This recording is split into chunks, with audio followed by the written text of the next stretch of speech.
You must excuse me. I've grown quite weary. This hasn't been easy, I know. But you've learned a lesson. A lesson in honesty. Honesty to yourself and honesty to others. That lesson will stand you in good stead all your life. I think we've all learned a good lesson. I've always heard that honesty is the best policy. Now I'm catching on to why that's so, and why that's so, and why that's so, and why that's so, and why that's so, and why that's so. Greetings, dear listeners, and welcome to Tales from Atlantis, where we take you on a journey through Chicano, Mexicano, and Mesoamerican history and archaeology, and we push back against the spread of disinformation about these very topics. I am your host, Curly Tlapoyawa.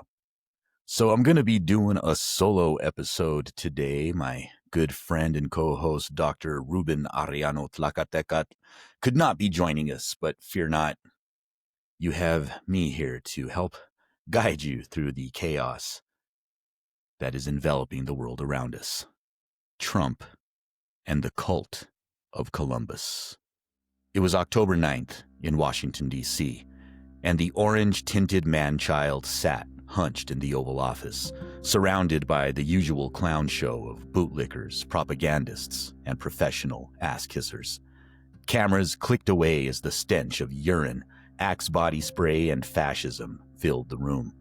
With a greasy Sharpie and a look of divine idiocy, he scrawled his signature across a proclamation declaring that every second Monday in October would henceforth be Columbus Day. No Indigenous Peoples Day, no nuance, no reality. Just Columbus, the original imperial psychopath, reborn as a true American hero. This wasn't just another PR stunt. It was a desperate howl from the pit of America's id, another volley in the endless culture war. If you squinted hard enough, you could almost see the ghost of Joseph Goebbels smiling in the corner, whispering, "Good work, Donald. You've weaponized nostalgia." But fear not, dear listener, I'm not going to subject you to the fool Trumpian ramble he signed that day. No one deserves that, but here's a taste of the Kool-Aid the faithful are drinking. And I quote, "Today, our nation honors the legendary Christopher Columbus, the original American hero, a giant of Western civilization, gallant and visionary, yada yada. Reclaim his extraordinary legacy from the left-wing arsonists who have sought to destroy his name," and so on. Barf. Industrial-grade vomit. He kept going, of course, something about faith and courage, noble missions, glory to Spain, and spreading the gospel. It was like a maniacal sermon served from the pulpit of a racist game show. Trump, the high priest of cheap fantasy, anointing a genocidal navigator as the patron saint of manifest destiny. He painted a picture of Columbus as some glowing avatar of Western civilization, carrying wisdom and reason across the ocean. Never mind that his arrival in 1492 unleashed centuries of rape, enslavement, and murder that nearly erased entire peoples from the face of the earth. No, in Trump's alternate universe, this was all just the price of progress. And then came the real kicker. His declaration of war on anyone who dared tell the truth. "Outrageously, in recent years, Christopher Columbus has been a prime target of a vicious and merciless campaign to erase our history. Left-wing radicals toppled his statues. Under my leadership, these days are over." And there it was, the eternal Trumpian gospel. We are the victims, the poor, oppressed white man under siege by reality itself. He wrapped it all up by shamelessly slobbering over Italian Americans and pledging faith, family, and freedom, the holy trinity of the fascist playbook. The room cheered. Fox News ejaculated in unison. Somewhere, a bald eagle wept into its warm Bud Light. This grotesque theater came at a time when cities, states, and even universities across the country were finally starting to tell the truth, replacing Columbus Day with Indigenous Peoples Day. It wasn't an attack on history. It was an attempt to set the record straight. But to Trump, that's heresy. To paraphrase Orwell, truth is treason in the empire of lies. When Columbus sailed into the Caribbean in 1492, he didn't find a new world. He found a world already ancient, alive, and thriving. Taino people trading, creating, believing. And what did he do? He saw them not as equals, but as merchandise. In his own journal, he wrote, "They brought us parrots and balls of cotton and spears and many other things, which they exchanged for the glass beads and hawk's bells. They willingly traded everything they owned. They do not bear arms and do not know them, for I showed them a sword. They took it by the edge and cut themselves out of ignorance. They would make fine servants. With 50 men, we could subjugate them all and make them do whatever we want." And so he did. Columbus took land, enslaved entire villages, and ran a death machine so efficient it would make a Nazi bureaucrat blush. Those who didn't meet their gold quotas had their hands chopped off. The rest died in fields, mines, or despair. Within decades, the population of Hispaniola collapsed from hundreds of thousands to a few hundred individuals. This was not divine destiny. It was genocide. Columbus bragged in letters to Spain about selling young girls as merchandise, writing gleefully of 9 and 10-year-olds fetching good prices. He promised the crown endless gold, spices, slaves, and mastic, anything to keep the royal purse open and the blood flowing. I quote, "Today there is so much gold found. There is division on where is there more to gain, in theft or in toiling the mines. For a woman, 100 castellanos are paid, as much for a good farmstead, and it is very much in fashion, and there are many merchants who were looking for girls of ages 9 or 10 are now appreciated, but a good merchant should have of every age." Unquote.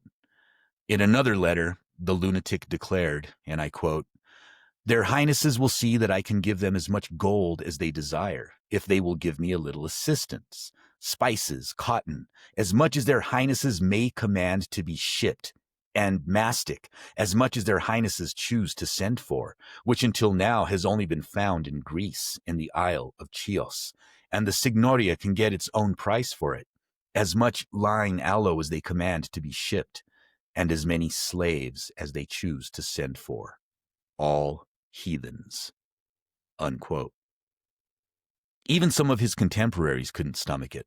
Bartolomé de las Casas, a priest who saw the carnage firsthand, wrote that the Spaniards thought nothing of knifing Indians by 10s and 20s, and of cutting slices off them to test the sharpness of their blades. This is the legacy of the man that the great Orange Prophet just called a true American hero. Columbus's arrival opened the floodgates for European conquest, justified by the doctrine of discovery, a papal permission slip for genocide.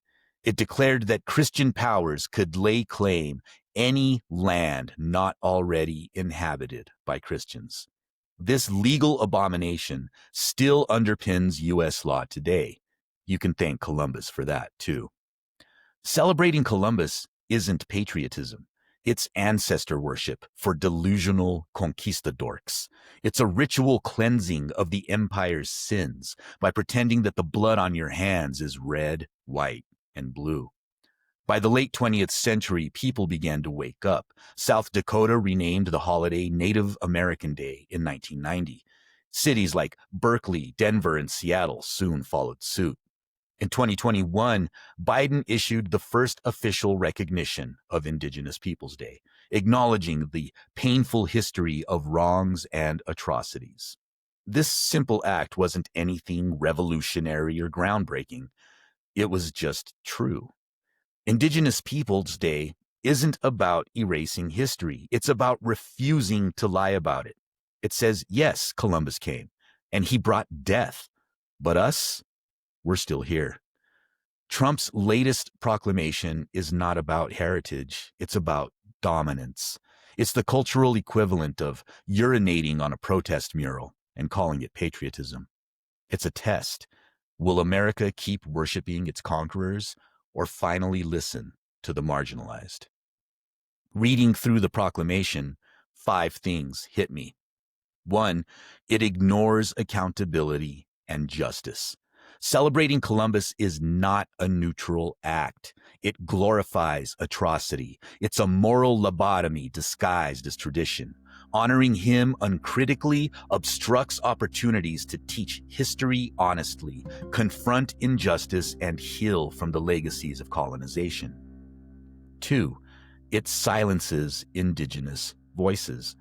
Declaring Columbus untouchable tells indigenous people, again, that our pain is not only inconvenient to power, but it's ultimately irrelevant. 3, it weaponizes history. Trump framed it as a war, the left versus true Americans. That's not history. That's propaganda. That framing inflames, wounds, and pits communities against one another over symbols and memory, rather than inviting collective reflection and meaningful dialogue. 4, it rejects progress.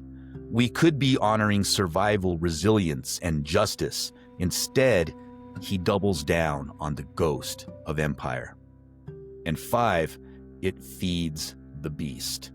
Every time he invokes Columbus, statues fall, tempers rise, and classrooms turn into battlefields. But that's the point. Division is the product. Because make no mistake, Trump knows exactly what he's doing. His entire brand is to dip his flaccid micropenis into our collective punch bowl and call it lemonade. He's betting that his followers are too stupid to see the con, and his critics too exhausted to fight it. When a president, any president, declares a vile criminal a true American hero, it's not about holidays. It's about worldview.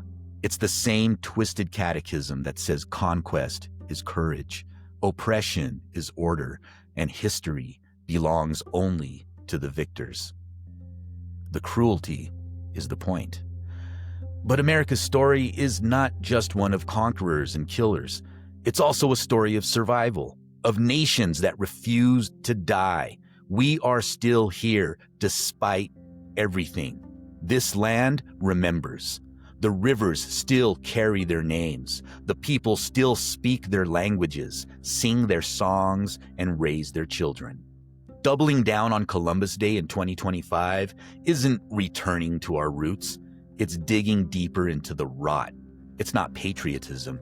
It's pathology. A sick, desperate attempt to maintain white supremacy under the banner of heroism. But the time for myth is over.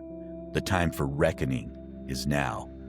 Only when we stop worshiping the butchers of history can we begin to properly honor the people who survived them. Not long before writing this piece, I watched Trump lose his mind over not getting the Nobel Peace Prize. He looked like a spoiled toddler denied a trophy at a beauty pageant for tiny-handed fascists. A friend joked online, "Give it some time, and he'll invent his own damn prize." The MAGA medal of universal peace, wisdom, and prosperity, I responded. And I can see it now, engraved with his putrid orange scowl made of melted AR-15s, handed to himself on live TV. And maybe that's where we're headed. A country where our national story is forever rewritten in Cheeto-colored crayon. Where history itself is just another campaign prop. The truth, may Tlaloc help us, is the last casualty of empire. This is America. And until we stop mistaking killers for heroes, it always will be. Timo Itase. The person who actually got the Nobel Prize called me and said, I'm accepting this in honor of you because you really deserved it. That was a very nice thing to do.